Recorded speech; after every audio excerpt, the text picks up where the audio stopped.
Hi friends, எல்லோரும் எப்படி இருக்கீங்க? இந்த வீடியோவில் ஒரு குட்டி கதை தான் சொல்ல போகிறேன். இந்த கதை நான் ஒரு ஃபேஸ்புக்கில் படித்தேன்.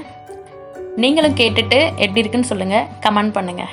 வாங்க வீடியோக்குள்ளே போகலாம். இந்த பிக்சரை பாருங்கள்.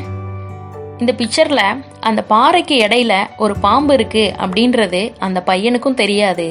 அதுபோல் அந்த பையனோட முதுகில் ஒரு பெரிய கல் அழுத்திட்டு இருக்குன்றது அந்த பெண்ணுக்கும் தெரியாது.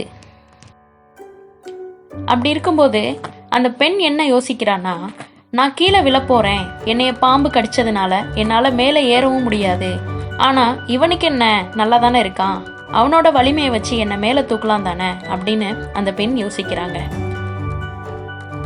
அந்த பையன் என்ன யோசிக்கிறான்னா, என்னோட முதுகில் கல் விழுந்து ரொம்ப வலியோட கூட என்னோட வலிமையெல்லாம் திரட்டி அவளை தூக்குறதுக்கு முயற்சி செய்கிறேன், ஆனால் அவள் கொஞ்சம் கூட மேலே ஏறுறதுக்கு முயற்சி செய்யலை அப்படின்னு அந்த பையன் யோசிக்கிறாங்க.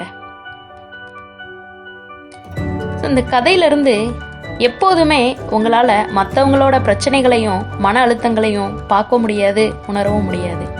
அதே மாதிரி மற்றவங்களும் உங்களோட பிரச்சனையை பார்க்கவும் முடியாது, உணரவும் முடியாது. ஸோ மற்றவங்களோட பிரச்சனையை நம்ம புரிஞ்சுக்கிறவே முயற்சி பண்ணணுங்க.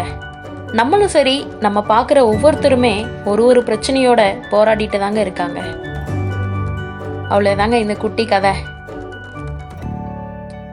இந்த வீடியோ உங்களுக்கு பிடிச்சிருந்துச்சுன்னா லைக் பண்ணுங்கள், சப்ஸ்கிரைப் பண்ணுங்கள், மறக்காமல் கமெண்ட் பண்ணுங்கள்.